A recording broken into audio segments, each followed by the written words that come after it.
കൂട്ടുകാരെ, ഇന്ന് നമുക്ക് നമ്മളെ മുളക് കുരുടിപ്പ് എങ്ങനെയാണ് മാറണേന്നുള്ളത് ഞാനിന്ന് പറഞ്ഞു തരാം എല്ലാവർക്കും.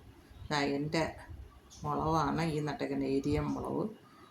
ഞാൻ എരിയം മുളകെന്ന് പറഞ്ഞാൽ ചിലർ മാലി മുളകെന്നും പറയും. മാലി മുളക്, എരിയം മുളക് ഇത് രണ്ടും ഒന്ന് തന്നെയാണ്. അതിലൊക്കെ ഉള്ള കുരുടിപ്പ് മാറാൻ വേണ്ടി ഞാൻ മരുന്ന് തളിച്ച എന്താണെന്നുള്ളത് ഞാൻ എല്ലാവർക്കും പറഞ്ഞുതരാം. മരുന്ന് തളിച്ചില്ല എന്നുണ്ടെങ്കിൽ നശിച്ചു പോകും. ഇത് കുരുട് വന്ന് പിന്നെ നമ്മൾ ഇത്രയും പാട് വിട്ടേക്കുന്നതെല്ലാം പൂവും വരില്ല, കായും വരില്ല. അത് ചുരുണ്ട് പിന്നെ നമ്മൾ പാടുപെട്ട് മനപ്രയാസം കൂടെ വരും. ഇതിപ്പോൾ ഞാൻ കണ്ട ഒരാഴ്ച ഞാൻ ഇതൊന്ന് ശ്രദ്ധിക്കാതിരുന്നപ്പോഴാണ് ഇത് ഇത്രയും ഇങ്ങനെ ചുരുണ്ടുപോയി.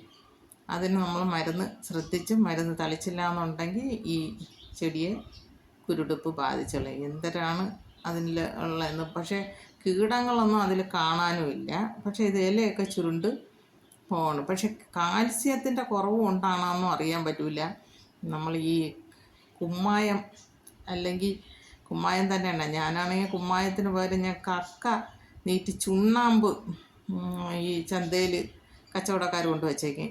അതിൽ നിന്ന് ഞാൻ 10 രൂപ ചുണ്ണാമ്പ് വാങ്ങിച്ചുകൊണ്ട് വെച്ചിട്ട് 1 ലിറ്റർ വെള്ളത്തിലാണ് ഞാൻ കലക്കുന്നത്. അത് കലക്കി തളിച്ചാൽ നല്ല തഴപ്പും വരും, നിറച്ച് പൂവും, നല്ല തഴപ്പുണ്ട്. അപ്പോൾ എൻ്റെ ഈ കോഴിക്ക് കാൽസ്യത്തിൻ്റെ മരുന്ന് കടയിൽ നിന്ന് വാങ്ങിക്കുന്ന വില കൂടുതലാകുമ്പം ഞാൻ ഇതുപോലെ തന്നെ ചെയ്യണത്. കക്ക നീറ്റിയിടുമ്പോൾ അതിൽ നിന്ന് കുറച്ചിട്ട് വെള്ളം ഒഴിച്ചാണ് ഞാൻ എൻ്റെ കോഴിക്കുഞ്ഞുങ്ങൾക്കൊക്കെ കൊടുക്കുമായിരുന്നു.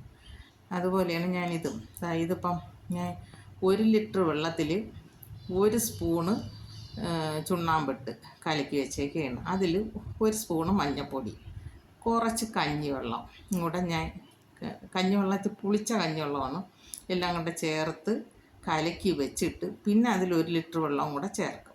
അങ്ങനെ 2 ലിറ്റർ ആക്കും.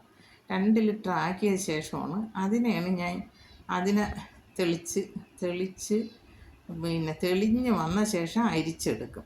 അപ്പോഴാകുമ്പം ഈ സ്പ്രേയറിൽ കരട് പറ്റില്ല. അവൻ്റെ കരട് പറ്റിയാൽ നമുക്ക് പെട്ടെന്ന് ആ ബോട്ടിൽ ഇല്ലാതെയായിപ്പോവും. സ്പ്രേയർ ചെയ്യാൻ പറ്റാതെയായിപ്പോവും. അങ്ങനെ നല്ല അരിപ്പ് കൊണ്ട് അരിച്ച് വേണം ഈ ചെടിക്ക് അടിച്ചു കൊടുക്കാൻ. ഒരാഴ്ചയിൽ കേടൊന്നും ഇല്ലെങ്കിൽ ഒരാഴ്ചയിൽ ഒരിക്കൽ അടിച്ചാൽ മതി.